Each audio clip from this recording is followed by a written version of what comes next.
देखिए भाई, chapter number 10 start कर रहे हैं हम। ठीक है, जिसका नाम है हमारे पास वेक्टर अलजेब्रा। तो इस चैप्टर के इंट्रोडक्शन के बारे में बात करते हैं। सबसे पहले हम बात करते हैं स्केलर क्वांटिटी के बारे में। किसी भी क्वांटिटी को स्केलर कब बोलोगे, या कौन सी क्वांटिटी ऐसी है जिसको हम क्या बोलेंगे कि इस क्वांटिटी हमें स्केलर गिवन है। कब? If A quantity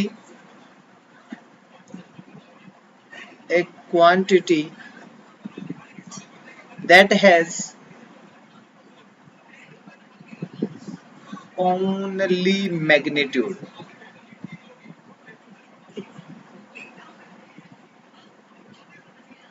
is called a scalar।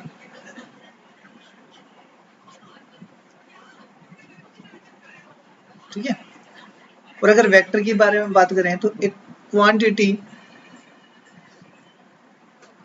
That has magnitude as well as direction is called a scalar। Okay, अब देखो दोनों चीजों में डिफरेंस क्या है। यहाँ पे हमने बोला ओनली मैग्नीट्यूड, यहाँ पे बोला आपने मैग्नीट्यूड के साथ में डायरेक्शन भी पता हो। अगर हम स्केलर क्वांटिटी के बारे में बात करें, फॉर एग्जांपल हम बात करते हैं वेट के बारे में। सॉरी, वेट नहीं, मास।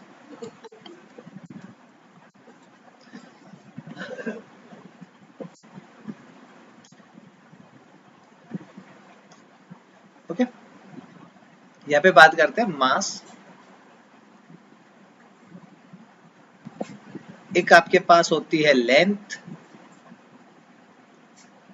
क्या आपके पास जो मास है, या मैंने आपको बोला भाई लेंथ 5 सेंटीमीटर है, 5 सेंटीमीटर लेंथ है आपके पास। तो ये जो 5 सेंटीमीटर है, इट मीन्स ये आपके पास मैग्नीट्यूड गिवन है, बट लेंथ की क्या आपके पास कोई भी डायरेक्शन है? हमारे पास कोई डायरेक्शन नहीं होती लेंथ के लिए। ऐसे ही मैंने आपको बोल दिया 70 ग्राम, ये मास है किसी ऑब्जेक्ट का, तो इसके लिए भी हमारे पास कोई भी डायरेक्शन नहीं है। तो ये जो दोनों क्वांटिटी हमने लिखी है, मास हो गई, लेंथ हो गई, ये दोनों क्वांटिटीज किसके एग्जांपल हो जाएंगे? स्केलर क्वांटिटी के। उसके बाद हम बात करते हैं वेक्टर क्वांटिटी में। तो ऐसी क्वांटिटी जिनके पास डायरेक्शन भी है और उसके साथ साथ में मैग्नीट्यूड भी उसके पास है, तो इस टाइप की जो क्वांटिटी होंगी उनको हम क्या बोल देते हैं? वेक्टर बोलते हैं। तो वेक्टर्स के एग्जांपल के बारे में बात करें, कौन कौन से एग्जांपल आपके पास वेक्टर के आएंगे? देखिए, अगर साइंस में हो तो आपने पढ़ा होगा फोर्स के बारे में। फोर्स क्या होता है भाई? अब आपके पास इस पे फोर्स अप्लाई करते हैं, कोई भी बॉक्स है, तो आपको बताया जाता है भाई फोर्स इस तरफ अप्लाई करना है या इस तरफ अप्लाई करना है। तो ये जो चीजें हैं आपको ये बताता है कि फोर्स की डायरेक्शन क्या है और कितना फोर्स आप अप्लाई कर रहे हो। जैसे मैंने किया 2 न्यूटन, फोर्स की यूनिट क्या होती है आपके पास? न्यूटन। तो मैंने यहाँ से फोर्स अप्लाई किया, वो है 2 न्यूटन, और जिसकी डायरेक्शन ये है, तो इसके पास, इस फोर्स के पास देखिए क्वांटिटी भी है जिसको हम बोलते हैं मैग्नीट्यूड, और साथ में आपको डायरेक्शन भी बताई जाती है भाई इस डायरेक्शन में। तो फोर्स जो आपका हो गया वो एक वेक्टर क्वांटिटी है। इसके बाद हम बात करते हैं वेट के बारे में। वेट, जो वेट है आपके पास, ये एक तरह का फोर्स है। क्या होता है? फोर्स। कौन से वाला फोर्स? जिस फोर्स से आपका जो मास है उसको अर्थ अपनी तरफ पुल कर रही है, उसको हम क्या बोलते हैं? वेट बोलते हैं। तो आपका जो मास है उसकी डायरेक्शन किस तरफ हो गई? नीचे की तरफ, बिकॉज जो ग्रेविटेशनल फोर्स है वो नीचे की तरफ लगेगा। तो वो जो डायरेक्शन के साथ आ गया मास, तो उसको हम क्या बोल रहे हैं? वेट। और वेट आपके पास क्या होगी? एक वेक्टर क्वांटिटी। ओके, ऊपर वाले में भाई आप टाइम लिख सकते हो, अगर आपको और लिखना है तो टाइम लिख लीजिए, स्पीड लिख लीजिए। ठीक है, मैंने बोला 5 किलोमीटर पर आवर, स्पीड है आपके पास, तो इसमें कोई डायरेक्शन नहीं होती। तो ये आपके पास एग्जांपल थे स्केलर क्वांटिटी के। वेक्टर में आओगे तो फोर्स हो गया, वेट हो गया, उसके बाद आपके पास होती है वेलोसिटी। वेलोसिटी भी एक वेक्टर क्वांटिटी है। इस टाइप की जो क्वांटिटीज आपके पास हैं उनको हम क्या बोलते हैं, वेक्टर्स। ओके, जिनके पास मैग्नीट्यूड भी है और साथ में डायरेक्शन भी है। अब अगर मैं बात करता हूं, देखो ये तो हम क्वांटिटीज के बारे में बात करें, अब यहाँ पे मैथमेटिकली बात करते हैं तो वेक्टर एक्चुअल में है क्या। देखो थोड़ा सा ऊपर नीचे हो गया। आप जब अभी तक लाइन ड्रॉ कर रहे थे तो लाइन में आपने ये दोनों साइड एरो करके छोड़ दिया था भाई, इस तरफ भी और इस तरफ भी। तो ये आपके पास एक लाइन थी। बट अगर हम इस लाइन में ये करें कि इस तरह से एक लाइन ड्रॉ की और इसके बीच में एक एरो लगा दें जो इसको क्या बता रहा है, डायरेक्शन। तो एक्चुअल में जो वेक्टर है ना, वेक्टर और कुछ भी नहीं है, vector is a directed line. Means किसी भी एक फिक्स डायरेक्शन में मूव करने वाली जो लाइन है उसको हम क्या बोल रहे हैं, वेक्टर बोल रहे हैं। क्लियर। अब डायरेक्शन तो पता चल गया भाई, हमें ये जो एरो लग रहा है मीन्स यहाँ से इस तरफ मूव करना है। तो यहाँ पे मैग्नीट्यूड के बारे में जब हम बात करेंगे तो भाई मैग्नीट्यूड क्या होता है, अगर ये लाइन मैंने ले रखी है तो इस लाइन के लिए मैग्नीट्यूड क्या आएगा अब हमारे पास। तो ये जो लाइन आपने ली है, देखिए यहाँ से और यहाँ तक अगर हम मूव कर रहे हैं और इस तरफ से जा रहे थे, ये पॉइंट ए और ये पॉइंट बी मान लेते हैं, ए से बी पे गए, तो जो लेंथ है ऑफ लाइन ए बी, इसको क्या बोलोगे आप, magnitude. Length of A B को क्या बोला जाता है, मैग्नीट्यूड। तो मैग्नीट्यूड एक्चुअल में आपके पास कुछ भी नहीं है, जो आप वेक्टर ले रहे हो उसकी लेंथ को बोलते हैं। ए से बी तक जो वेक्टर आ गया उसको हम क्या बोलते हैं, magnitude of vector A B. अब मैंने देखो ये लिखा ए बी और उसके ऊपर एक एरो लगाया, इट मीन्स ये क्या है, जो ए बी है ये डिनोट करता है यहाँ पे पोजीशन वेक्टर को। किसको डिनोट कर रहा है, ये पोजीशन वेक्टर है। अब मेरा जो एरो था वो बी की तरफ आ रहा है, ए से स्टार्ट होके, it means A is starting point. अगर मैंने इस तरह से ए टू बी लिखा और उसके ऊपर एरो लगा दिया, it means A is starting point and B is terminal बोल दें, टर्मिनेटिंग या फिर एंड पॉइंट ऑफ वेक्टर। ठीक है, अगर ए टू बी आप मूव कर रहे हो तो ए टू बी मूव करोगे, मैं जैसे यहाँ पे ये था ए से बी पे, अगर मैं इसको वेक्टर की फॉर्म में लिखना चाहूँ तो इसको ऐसे लिख सकते हैं, ए बी और एरो ये लगा देंगे। अगर कहीं आपने ये कर दिया ए बी और एरो को इस तरफ मूव करवा दिया, इट मीन्स आपका जो वेक्टर था वो पॉइंट बी से स्टार्ट होके और ए की तरफ आ रहा था। या फिर मैं इसको इस तरह से लिख सकता हूँ भाई, यहाँ पे बी पॉइंट और यहाँ पे ए और इसकी डायरेक्शन बी टू ए रहेगी। ठीक है, इस ए बी को ही क्या बोला जाता है आपके पास, पोजीशन वेक्टर बोला जाता है। ओके, नेक्स्ट हम बात करते हैं, जब वेक्टर्स के बारे में बात होगी तो हम बात करते हैं टाइप्स ऑफ वेक्टर के बारे में। नेक्स्ट हमारा टॉपिक है यहाँ पे टाइप वेक्टर्स।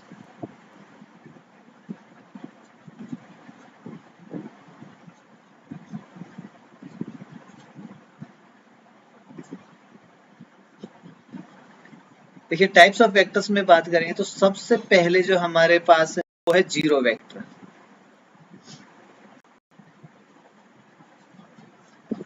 जीरो वेक्टर का मीन्स अगर सिंपल सी भाषा में हम बात करें तो एक ऐसा वेक्टर है जिसका मैग्नीट्यूड क्या है, zero.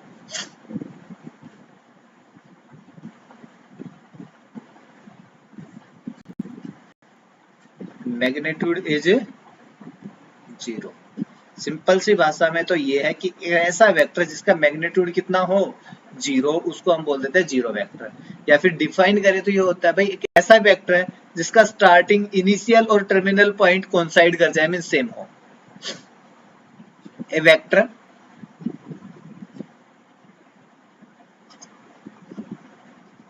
whose initial and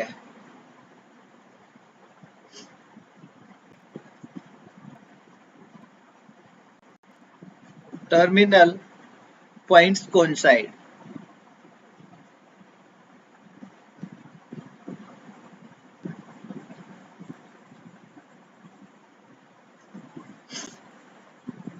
Is called a zero vector.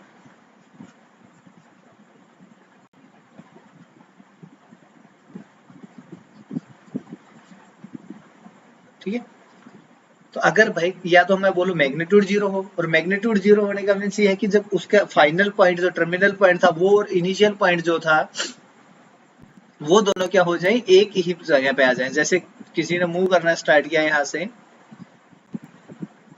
और वो मूव करके यहीं पे वापस आ गया, उसकी डायरेक्शन ये है भाई, इधर से गया है, इस तरफ गया है, और यहाँ से ये वापस इसी पॉइंट पे पहुंच गया है, तो ये जो वेक्टर है इस वेक्टर को बोलेंगे हम जीरो वेक्टर। ओके, नेक्स्ट है आपके पास unit vector.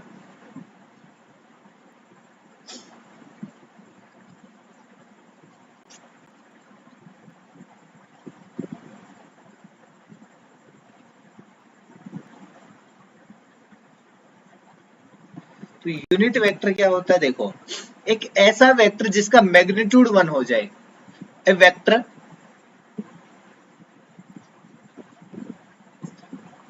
whose magnitude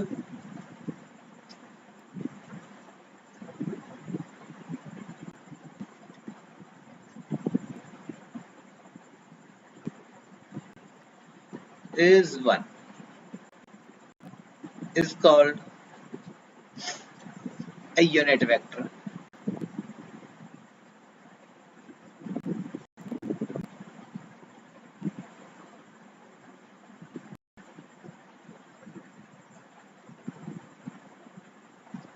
okay, अगर किसी भी वेक्टर का हम मैग्नीट्यूड फाइंड करते हैं और वो मैग्नीट्यूड कितना हो जाता है आपके पास 1, तो हम उसको बोल देते हैं यूनिट वेक्टर। अभी हम मैग्नीट्यूड फाइंड करना सीखेंगे, कैसे होएगा उसके बारे में बात करेंगे। ठीक है, नेक्स्ट है हमारे पास को इनिशियल वेक्टर। को इनिशियल वेक्टर्स, तो देखिए भाई नाम को ही अच्छे से पढ़िए, किसके बारे में बात की गई है, इनिशियल पॉइंट्स के बारे में। देन ऐसे वेक्टर्स जिनके इनिशियल पॉइंट सेम हो उनको हम बोलते हैं को इनिशियल वेक्टर। ओके, बस इसी को लिखना है। टू और मोर वेक्टर्स, टू और more vectors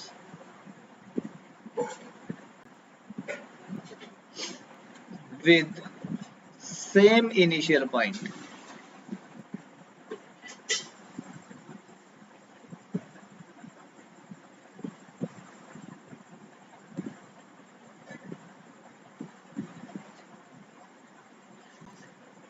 are called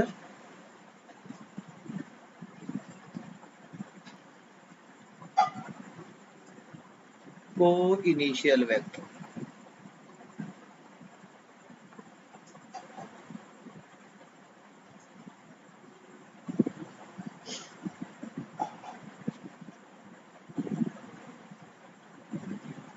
okay, उसके बाद देखिए आपके पास है collinear vector.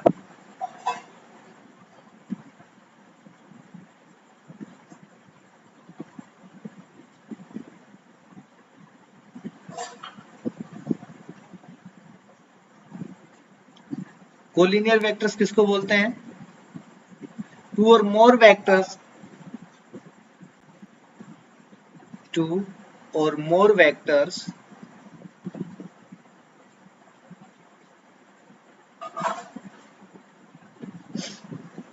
are said to be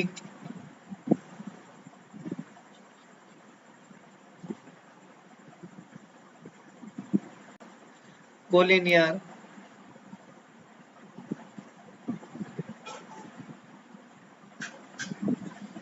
कब कहेंगे भाई इनको collinear? If they are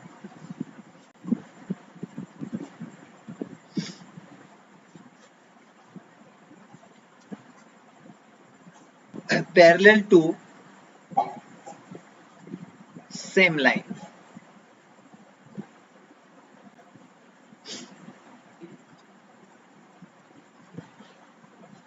parallel to same line, भाई ऐसे वेक्टर जो किसी एक सेम लाइन के पैरेलल हो। जैसे हमारे पास ये कोई लाइन है एल, आप अलग अलग वेक्टर्स उठा लीजिए। एक वेक्टर v1 है, यहाँ पे दूसरा वेक्टर v2 है, थर्ड वेक्टर v3 है। तो ये जो वेक्टर्स आपके पास सभी L के अगर पैरेलल हैं तो इन वेक्टर्स को हम बोल देंगे आपस में भी पैरेलल होंगे, और आपस में पैरेलल होने वाले वेक्टर्स को हम क्या बोलते हैं? Collinear vectors. ओके, देन हम बात करते हैं इक्वल वेक्टर्स के।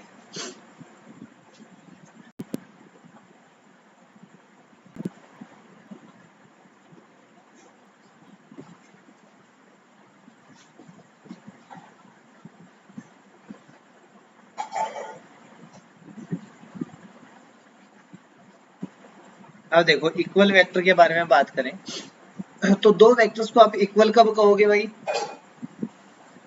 Two vectors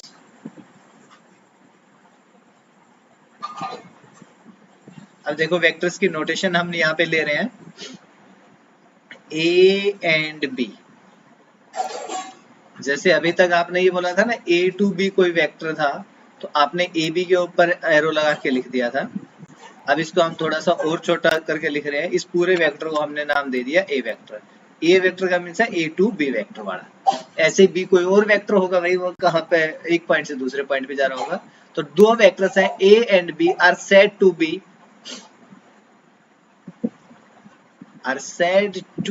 equal. इन दोनों वेक्टर्स को क्या कहेंगे भाई? इक्वल कहेंगे। कब? इफ हमारे पास दो कंडीशन है। इफ मीन्स कंडीशन कौन कौन सी? दे are parallel,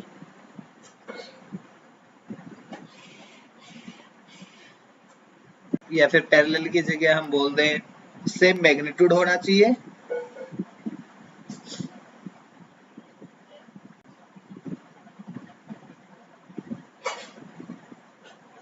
they are parallel की जगह हम बोलते हैं इफ दे हैव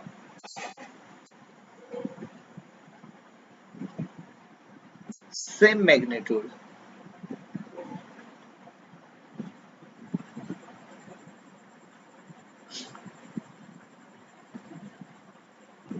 दोनों वेक्टर्स का जो मैग्नीट्यूड है वो सेम होना चाहिए। Number second, if they have same magnitude and same direction.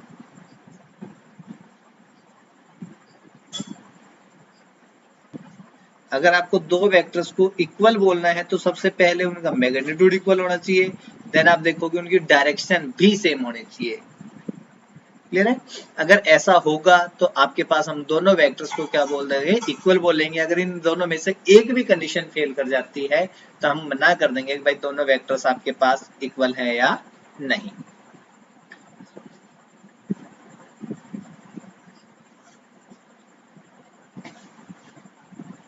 आता है हमारे पास negative of a vector.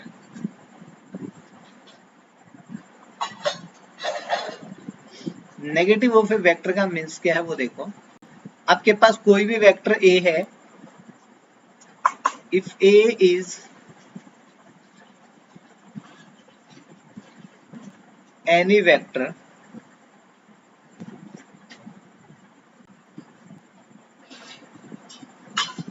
then negative of A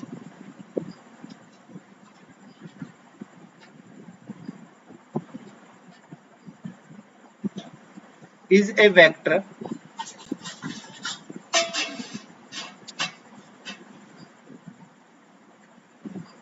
having same magnitude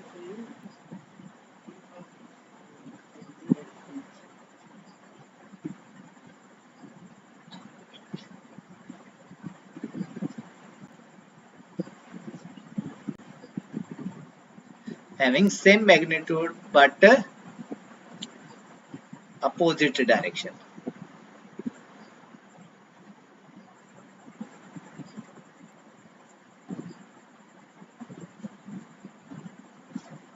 अगर आपके पास कोई भी वेक्टर है उसका को नेगेटिव फाइंड करना है तो नेगेटिव फाइंड करने का मीन्स ये हो गया, सपोज कीजिए देखिए हमारे पास एक वेक्टर है ए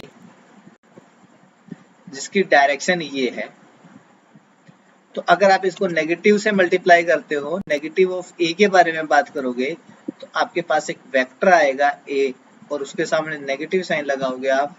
अब ये मैग्नीट्यूड तो सेम रहेगा, मीन्स इसकी लेंथ तो सेम रहेगी बट जो डायरेक्शन थी वो चेंज हो जाएगी। तो नेगेटिव ऑफ वेक्टर और कुछ भी नहीं है, जो गिवन वेक्टर है उसका सेम मैग्नीट्यूड रखिए, बस उसकी डायरेक्शन को रिवर्स कर दीजिए, तो उसको हम बोलते हैं नेगेटिव ऑफ ए वेक्टर।